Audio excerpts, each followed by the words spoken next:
תודה רבה חנוך, וערב טוב לכולם.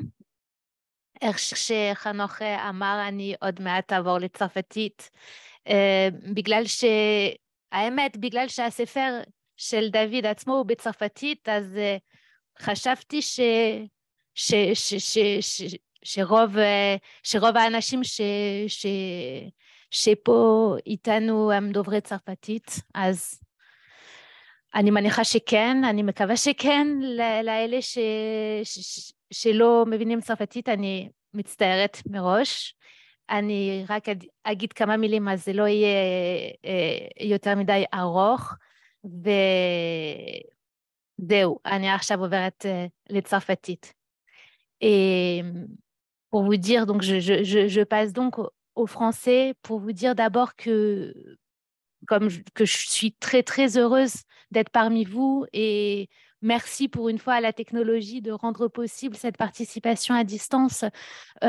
C'était très important pour moi de participer à cet hommage et de rendre hommage ce soir à un homme, David Bannon, qui m'est cher pour ce qu'il est, pour ses qualités humaines, pour ses qualités intellectuelles qui sont immenses et qui m'est cher aussi pour ce qu'il représente, pour la voix qu'il porte, pour cette voix qu'il a longtemps portée à Strasbourg, qu'il porte aujourd'hui en Israël.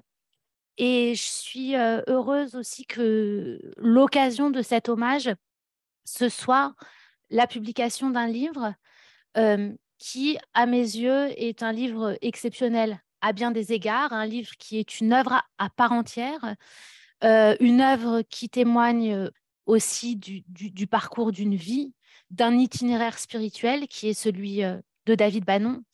Et c'est peut-être par là que je voudrais commencer pour vous livrer, disons, quelques impressions de lecture, pour vous dire pourquoi ce livre, de lettre à la lettre, me semble important et me semble important à plus d'un titre. Je crois que c'est un livre qui est exceptionnel d'abord par son ampleur, je dirais par son amplitude. Il rassemble des textes qui ont été écrits depuis plus d'une quarantaine d'années et c'est un livre qui témoigne de préoccupations anciennes que David Bannon n'a jamais cessé de creuser tout au long de son itinéraire jusqu'à aujourd'hui. Ces préoccupations, ce sont bah, par exemple celles qui consistent à appréhender et à éclairer l'une par l'autre l'exégèse juive et puis les développements contemporains de l'herméneutique chez Barthes, chez Blanchot, chez Ricoeur. C'est vraiment quelque chose que l'on trouve tout au long du parcours de David Bannon et qui fait vraiment toute l'originalité de sa démarche et qu'on retrouve dans ce livre. Et donc, voilà, il y a cette première amplitude, je dirais, diachronique. Et puis, l'amplitude de ce livre, c'est aussi qu'il s'agit d'une œuvre, je dirais, symphonique. Pourquoi symphonique? Parce que c'est un livre dans lequel on trouve différentes lignes mélodiques. Et ces lignes mélodiques, elles sont très subtilement entrelacées. Il y a la ligne de l'interprétation philosophique de la philosophie d'Emmanuel Lévinas, il y a la ligne de l'exégèse biblique, il y a la ligne de cette mise en dialogue avec tous ces autres penseurs que convoque David Bannon. Et voilà, et ça donne à la fin une œuvre symphonique avec ces différentes lignes mélodiques qui se croisent. Et puis, je crois que c'est un... Alors, je ne sais pas ce qui est prévu, si ensuite il y a un temps qui est prévu pour les échanges ou quoi. Moi, comme je suis à distance, je n'ai même pas vu David Bannon qui doit être dans la salle. Et donc, voilà, ça me fait un peu drôle de parler face à mon écran vide. Mais en tout cas, voilà, David, si tu es là, je te salue et j'espère qu'ensuite, peut-être, il pourra y avoir un petit temps d'échange. Ce que je voulais dire aussi, c'est que ce livre, il me paraît être exceptionnel et mériter cet hommage aussi par son contenu. Quand on lit le titre, on peut penser qu'il s'agit d'une énième, je dirais, étude sur Lévinas, comme il y en a beaucoup. Vous savez que la littérature, surtout en France, la littérature des commentaires sur Lévinas est extrêmement, extrêmement prolifique. Or, et ce livre, contrairement à ce que le titre peut laisser entendre, il est bien plus qu'une étude supplémentaire sur Lévinas. Il est cela aussi parce qu'il est vraiment, il apporte quelque chose de nouveau sur l'étude de la philosophie lévinassienne. Il est vraiment une reprise à nouveau frais de la question du lien entre le versant philosophique et le versant exégétique de l'œuvre de Lévinas. Mais, et je crois que ça mérite vraiment d'être salué, David Bannon ne se contente pas de commenter, d'interpréter Lévinas.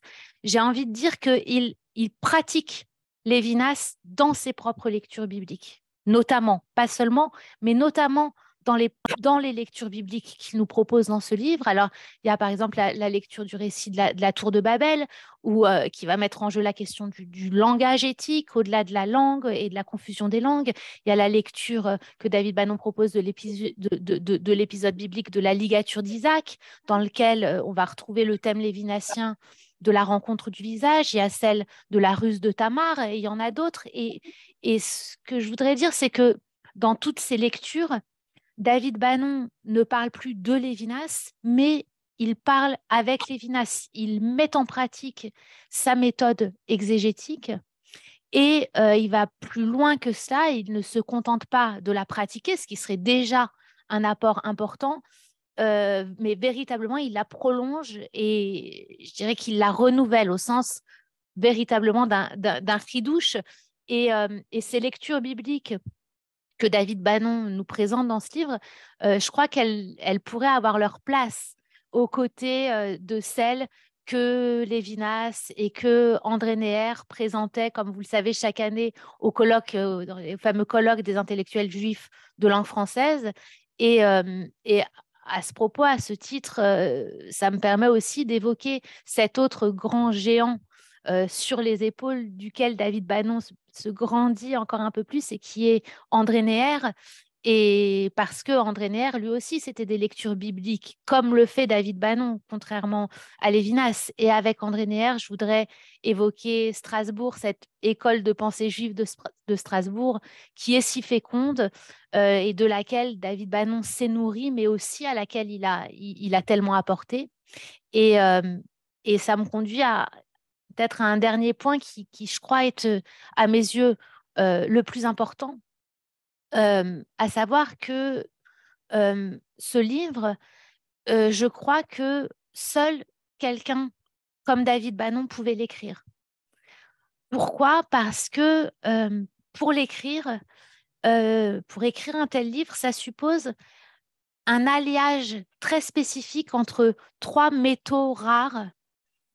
Le premier, c'est une connaissance profonde, une connaissance intime de la tradition juive et de l'exégèse propre à la tradition juive. Le second, c'est une sensibilité philosophique et une très vaste culture philosophique. Et puis, le troisième métal de cet alliage, c'est une formation universitaire solide dans le champ des sciences humaines, dans le champ de la linguistique. Et ça, cet alliage qui est rare et qui est précieux, je crois que David Bannon l'incarne parfaitement. Et ce faisant, il incarne, ou plutôt il représente quelque chose qui, à mon sens, dépasse sa propre individualité. C'est-à-dire que ce triple alliage, c'est quelque chose qui inscrit David Bannon aussi dans une tradition, dans un héritage.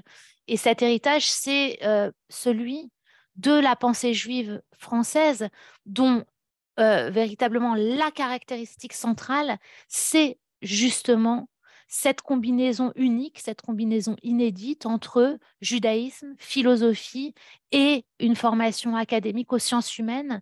Et c'est ça qui fait depuis plusieurs décennies, euh, c'est ça qui fait de la pensée juive française un pôle majeur dans la pensée juive contemporaine en général, aux côtés des deux autres grands pôles que sont Israël d'une part et les États-Unis d'autre part.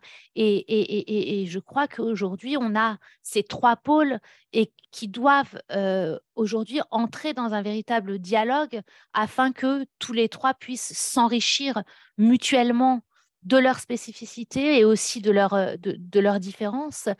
Euh, je crois qu'on peut dire que grâce à cette école de pensée juive de Strasbourg que j'évoquais, qui a été initiée par Neher et qui a été prolongée par David Bannon, grâce à cette école, on peut dire qu'il y avait un peu de Jérusalem à Strasbourg. Et voilà, je trouve que c'est formidable qu'aujourd'hui, il y ait un peu de Strasbourg à Jérusalem. Et c'est la raison pour laquelle ce que fait David Bannon, ce que vous faites à l'Université Bar-Ilan, et puis cet événement hommage qui nous réunit aujourd'hui me semble particulièrement important et que je suis si heureuse de pouvoir y participer. À titre personnel, et je finirai sur ça, à titre personnel, j'y trouve des échos forts avec ce que moi-même j'essaye de saisir dans mes livres. Hanor m'a fait l'honneur d'évoquer mon livre qui s'intitulait Du singulier à l'universel. Et depuis, je développe en particulier un projet qui a donné lieu à une publication qui est celui d'une phénoménologie, que j'appelle une phénoménologie de la transcendance. Et il y a vraiment des échos très forts avec cela. Et ça aussi, c'est quelque chose dont je suis reconnaissante à David Bannon. Je me sens dans une grande proximité, dans une grande affinité avec cette voix qu'il cherche à faire entendre et qui est une voix, justement, une voix qui n'est pas toujours facile à faire entendre parce que c'est une voix exigeante, c'est une voix rigoureuse. Et donc, bah, je l'en remercie. Merci, merci à lui, merci à toi, David, merci à vous. Et, euh, et que cette aventure de pensée continue encore pour de nombreuses années. Je vous remercie.